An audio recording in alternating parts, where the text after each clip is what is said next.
Hi everyone, it's Heather. Welcome back into the Paper Castle. This is a very, very small haul. There's only 4 items in it. But it's not just a haul. It's also a video to try and give all you guys some hope out there and some proof that you can still find some good things at the thrift stores. I know that a lot of people out there, including myself, have gotten very frustrated with the fact that thrift stores seem to just keep raising their prices, as much as they can, to the point where some of their stuff, it seems like, they're selling it for retail, which is ridiculous. So I just wanted to show you guys some proof that with a little persistence and a good smartphone and your own knowledge, you can find those things that slip under the radar at the thrift stores. They are out there. To me, at least now, I'm not really going for quantity, I'm going for quality at the thrift stores. And I usually, when I go, I might come back with 1 or 2 things. Sometimes I leave with nothing. Most of the time I manage to find, 1 or 2 things, sometimes a little bit more. But it's hard. But it's also a challenge for me now. It's like a game. I'll walk around there and think to myself, I know I can find something that slipped under your radar. I know I can. So then it becomes kind of fun for me. So let me show you guys what I got. The first place I went to yesterday was the Habitat Restore, the Habitat for Humanity Restore.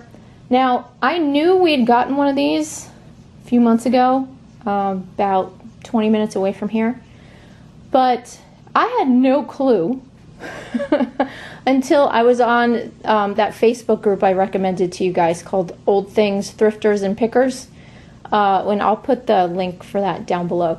I've learned so much from that group. It's amazing, including the fact that the Restore also, it has like thrift store type items, not just, I thought they just had like big furniture and home improvement things and old lighting fixtures and sinks, and I had no idea they actually had like housewares. So I went in there yesterday. I looked and looked and looked. I was going to buy some mugs because they were only 4 for $1, which was great. All their Christmas stuff was 50% off, but I wasn't really having too much luck. But I did find 2 pieces. These were sitting on one of their dining room tables they had set up, and I just kind of walked through all the tables looking at the dishes they had on there, and I saw these 2 pieces and I'm like, wow, well, they look old, let's turn them over and see what they say. So turned them over, and on the back they say Triumph Made in the USA Limoges Posy Shop, and this pattern is actually from the late 30s, early 40s, I believe. And there's 2 different versions of it. This one has a ribbed edge, if you guys can see it, and then there's also a version where the edge is smooth. Both of these pieces have the ribbed edges. So I got the vegetable bowl, and then I got this little platter.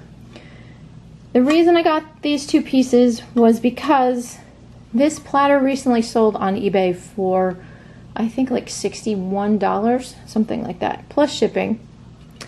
This one has 2 very, very small, if you can see that, there's one there, and there's one there. 2 little flea bite chips, but they're on the back, so no one's going to see them.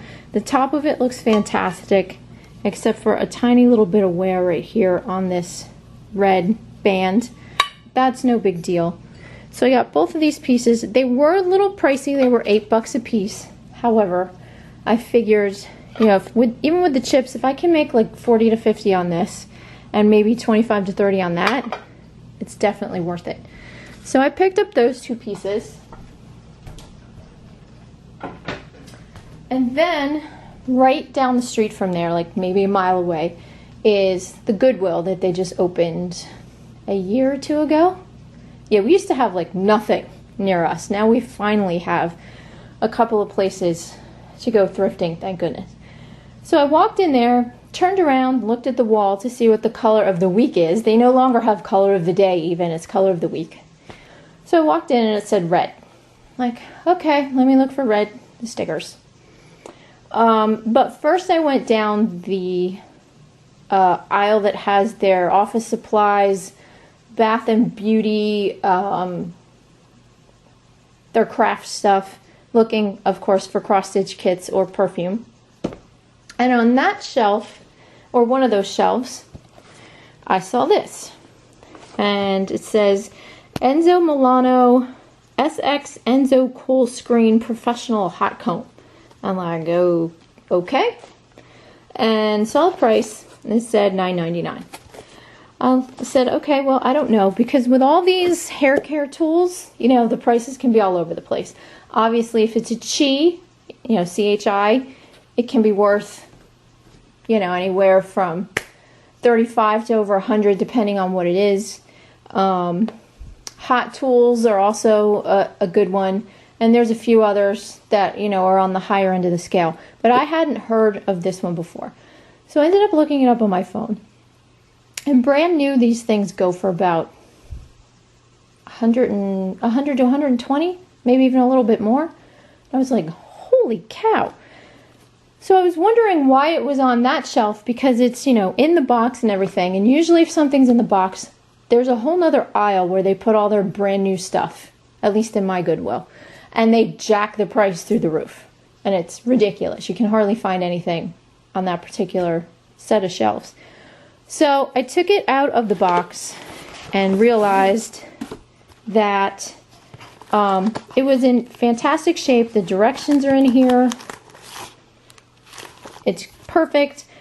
But it was obviously used because there was maybe 3 or 4 strands of hair in it. I pulled the pieces of hair out and the thing looks like brand spanking new. So I took a chance on it, paid $10, brought it home, tested it. It works great. And I mean, I didn't test it on my hair. I just made sure it heated up right. But I did watch a YouTube video on it, and it looks like it does a fantastic job, like straightening your hair and taking all the frizz out, which something that I could desperately use, but I am going to sell this. My husband always says he can judge the weather just by looking at my head. So if I look like the Cowardly Lion, then, you know, it's going to rain, because my hair just keeps getting bigger and bigger. But I can probably sell this even used for probably 50 to 75. I'm going to put it up at 75 and see what happens. But I shouldn't have a problem getting that. So really happy with that. And then, like I said, red was the color of the week, so I'm searching for those red stickers. And I walked around. I was walking from one aisle to the other, passing an end cap.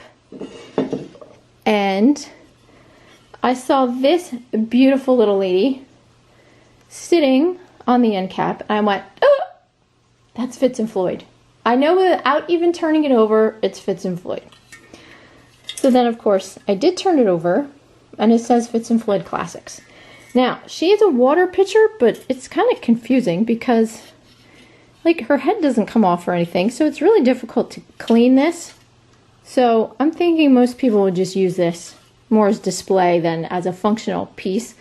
But I tried to look it up on my phone. I couldn't find it right away.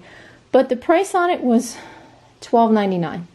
And it had a red sticker. And I said, oh my lord, $6.50. I gotta get it. Because with Fitz and Floyd, not all Fitz and Floyd, you guys, is worth money.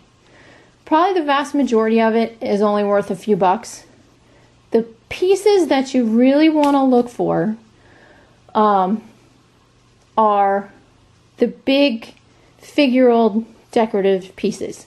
I'm talking like pitchers, cookie jars, teapots.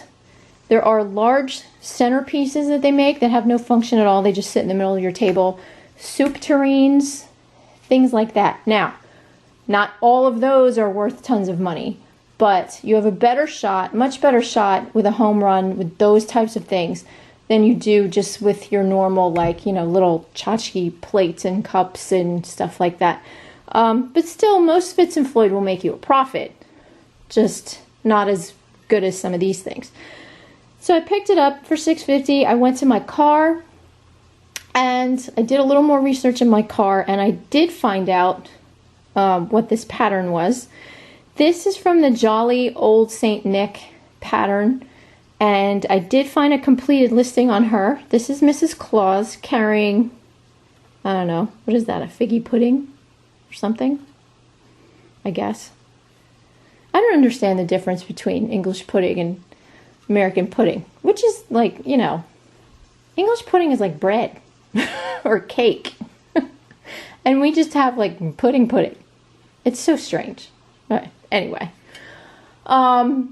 So I found a completed listing for this, and it sold for $99 plus shipping. I was like, woohoo! I was so excited. Then when I got home, I found it on replacements, and they have one left in stock, and that one is $170. So this lovely lady is in perfect condition, so I should be able to get, you know, $99 with no problem. So very, very happy to find that. So this is just proof, you guys, that there are things in thrift stores. You might not come out of the thrift store with nearly as much stuff as you had in the past, but please don't give up on them. Please keep looking. Please keep scrounging. Please bring your cell phone in there and look things up, and, you know, make it a game. Just challenge yourself to find things that slipped under their radar, and, you know, sooner or later you're going to find a winner. So that's it, guys. I'll talk to you in the next video, and I'll see you soon. Bye.